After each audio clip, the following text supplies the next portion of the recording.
ito, si Dan Fernandez, oh. Sabi niya, ito, verbatim quote to. Maiksi lang po ito. Please bear with me. Sabi niya, we are giving you the opportunity.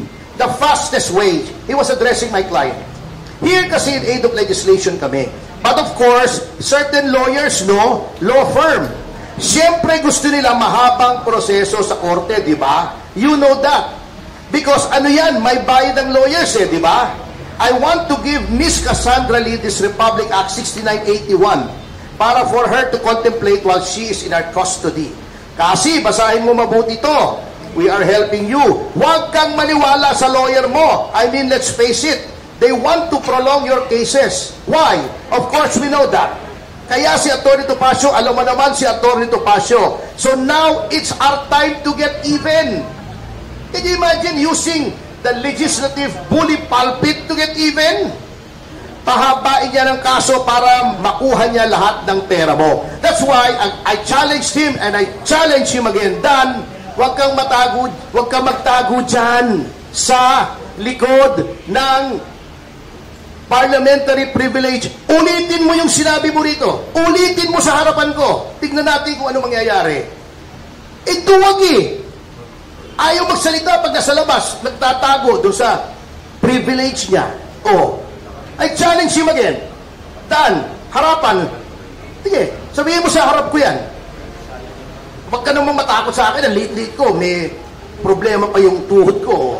Pero, ulitin mo sa harap ko. Huwag yung nagtatago ka dyan. Tapang-tapang mo pag nasa kongreso ka Ayan, hinamo na ni Atty. Topacio. Okay, may katanungan yung ating media friend. Okay, may katanungan pa?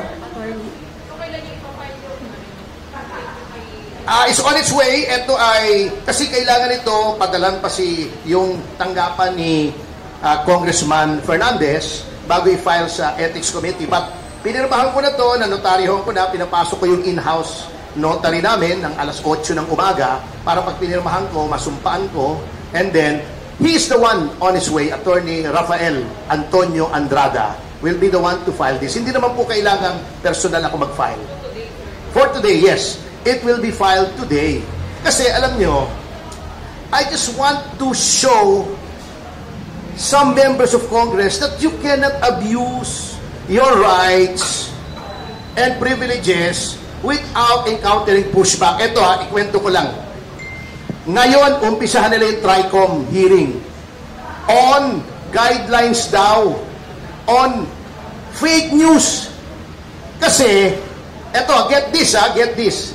Kaya nila ginawa yung TRICOM na yun dahil may mga fake news daw na targeted against members of the Quadcom. Unang-una, kung alam mo ang iyong konstitusyon, you cannot do that. You cannot start legislation for the benefit of a particular class of people. That is class legislation that is prohibited under the Constitution. Hindi pwedeng gagawa kami ng batas para sa amin lang. That's unallowable class legislation. Gagawa ka ng batas, mag-iimbestiga ka dahil kinikriticize ang Quadcom. Saang planeta na naman pwede yan? Baka sa alternate universe. Hindi po pwede yun. If you make legislation, unless merong class legislation, but make criteria. You cannot make legislation just to benefit a particular set of people. Basahin niyo yung si Barok. Sino yung apelido ni Barok? Yung tracker na laging nagdidemanda sa Supreme Court. Yung against the Truth Commission na kinonstitute ni Noynoy.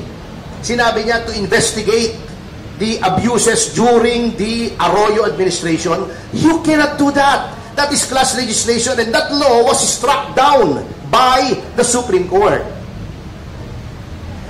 Bakit i-concentrate mo sa criticism sa Quadcom? Meron bang kailangang batas pa?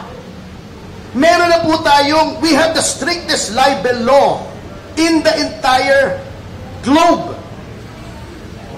In the entire world, tayo po yung pinapamahigpit na libel law. Isa tayo sa very few countries na criminalized pa ang libel. Meron pa tayong cyber libel. Meron pa tayong civil action under the civil code for defamation, fraud, and physical injuries. Kung pwedeng humingi ka ng danyos for civil libel ang tawag doon. Ano pang kailangan mong batas? Bago ang sasabihin nila, tatawagin daw nila yung mga representatives sa social media platforms, TikTok, X, Meta, di ba? Titignan nila kung anong guidelines against criticism ng Quadcom. That is prior restraint that is also prohibited under the Constitution. Kaya nga sinasabi ko, kung ikaw ay mambabatas, magpasa ka naman ng batas o magpaturo ka ng batas sa nakakaintindi sa batas. Hindi pwedeng puro Google. Hindi pwedeng puro Google. Mahirap po ang batas. Kaya nga 4 na taon namin pinag-aaralan yun. Yung iba may bumabagsak pa nga. Uulit-ulit. After namin mag-aral ng 4 years ng bachelor's degree, mag-aaral na naman kami ng another 4 years ng batas. Magre-review pa kami ng 6 na buwan bago maging abogado. Kung sasabihin mo, makukuha sa Google yung sagot. Hindi po. That is prior restraint. That is censorship. That is an abomination in a democratic government. Censorship. Kaya nga wala na yung Board of Censors, di ba? That is prior restraint. Hindi mo pwedeng gawin yun. Ngayon, uubusin mo na naman yung pera ng gobyerno. Paglalagay ka na naman ng batas na useless, na pagdating sa Korte Suprema, i-strike down for being unconstitutional. Yung EJK nila, anong lumabas? Gumawa sila ng bill against EJK, hindi na naintindihan. Lahat ng killing ay EJK, basta hindi in-order ng court. Dinefine mo yung EJK, nakakatawa ka. Sinabi mo, pag government official, ay dapat life imprisonment kung EJK. Nasa batas na eh. Pagka ikaw yung public official, ikaw yung nagpapatay, qualified na. Life imprisonment na. Sinasabi nila, pag may reward system, life imprisonment, price, reward, or promise qualifies a killing to murder. Life imprisonment na yun, even without that bill. See? Nagsayang sila. Pinakain pa kami ng katakot-takot na Jollibee ron. Wala naman nangyari. Ang batas mo, kabote.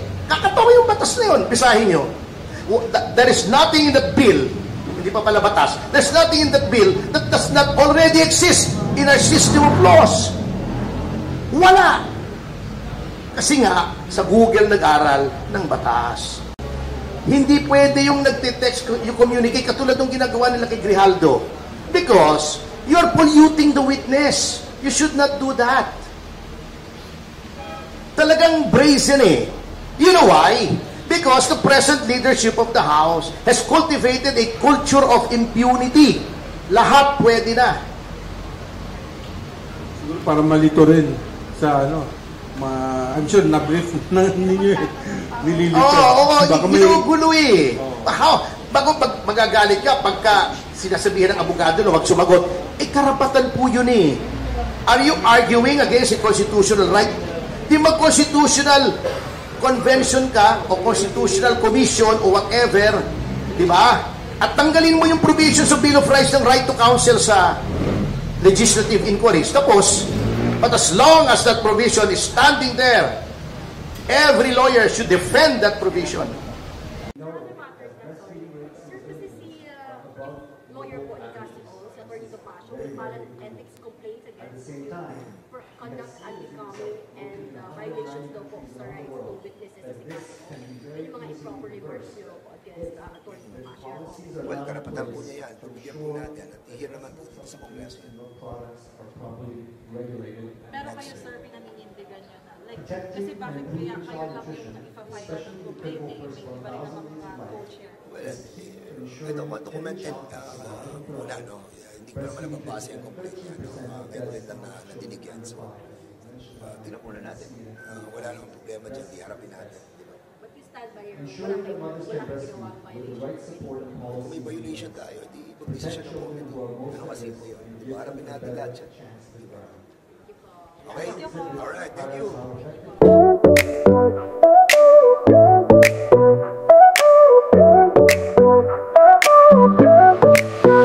Bongbong Marcos, ikaw ay aming kinakilig-kilig. Kami naniwala sa mga pangako'y sumunod. Tinutulungan ng mga Duterte, pangalan may pinabango. Sa pagbabago, kami umasa, kaya't ikaw ay ibinoto.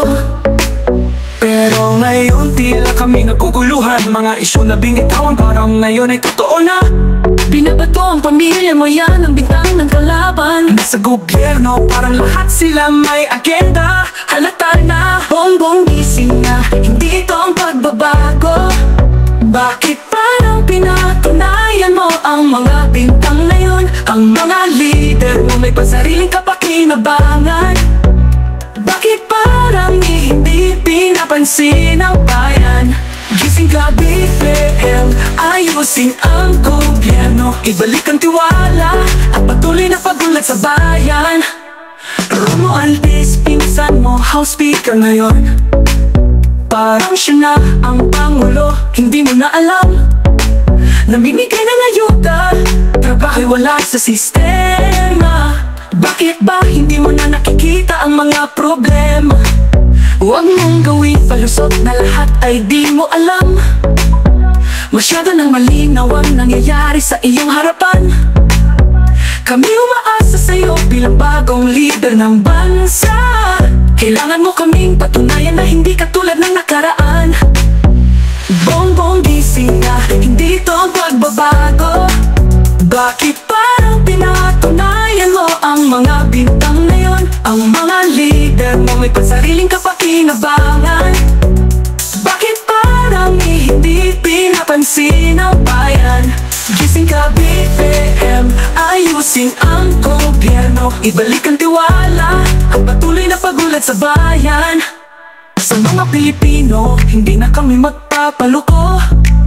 Gusto namin ang gobyernong tapat, hindi puro kapakinabangan. Iayos ang sistema, alisin ang mga magnanakaw. Para sa bayan tayo magsama at magtagumpay. Bongbong gising na, hindi ito ang pagbabago. Bakit parang pinatunayan mo ang mga bintang na yun? Ang mga leader mo may pansariling kapakinabangan. Bakit parang hindi pinapansin ang bayan? Gising ka BPM, ayusin ang gobyerno. Ibalik ang tiwala at patuloy na pagulat sa bayan. Bongbong Marcos, gising na at magtulungan. Para sa Pilipinas, tayo'y magsanib pwersa. Huwag hayaang mabulol, ang gobyerno'y baguhin. Para sa masa, para sa bayan, para sa kinabukasan.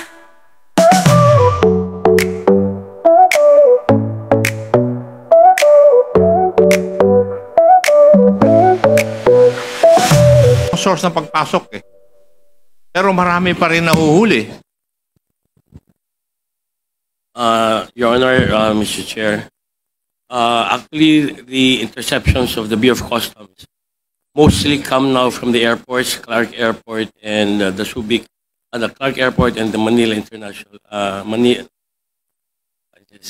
International Airport. So for those airports, we had Major, yung airport parcels lang yan di ba? yes, Your Honor, but yung mga bulk nanggagaling po dun sa ports. Tama? yeah, some passed through the ports before.